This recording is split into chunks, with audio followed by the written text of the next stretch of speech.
There's no question the ladies are a lot better at golf than I am, which is just as well, because I'm not here to talk about golf, but rather the golf course fencing and indeed all of the different fencing styles that we've got here at Gainsborough and why they were put in place and what purpose they're serving.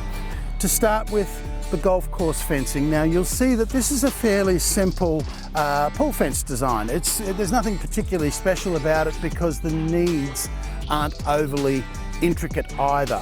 What we had to do here was to determine what was the threat, what was the fauna that were going to live here, which in this instance being grassland predominantly, is ground-dwelling mammals and in particular macropods, eastern grey kangaroos and swamp wallabies.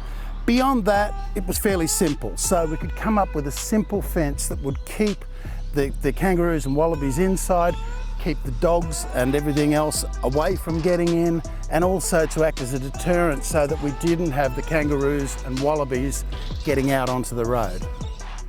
So moving away from the golf course into the more intense areas within Gainsborough, we've got forested sections like this where there's a lot of arboreal mammals, koalas, possums, gliders, that sort of thing, going up and down trees. What we didn't want them to do was to be able to climb up or through a fence. So this was the design that we came up with. It's a large, as you can see, chain wire fence, big concrete strip footings, big gal posts, and the flat iron as well. Now these aluminium strips stop animals from being able to get up and over. We want them to stay in there, and it works perfectly.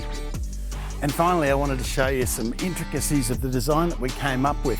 Now behind me there'll be a house built in the future, and most likely a dog and a cat will live there too. It's not the sort of place that we want a koala or anything else to climb into. So we've put these sheaths on the outside to stop the animals from being able to climb up this timber post up and over and to get themselves into strife. So we keep them away from going up and over by these sheaths that we designed specifically for that purpose. But where we do want them to go is into the wildlife reserves that front all of these houses. Now you'll note here that the sheath is on the other side. So it's on the wildlife reserve side where we don't want them to come up and get themselves into strife.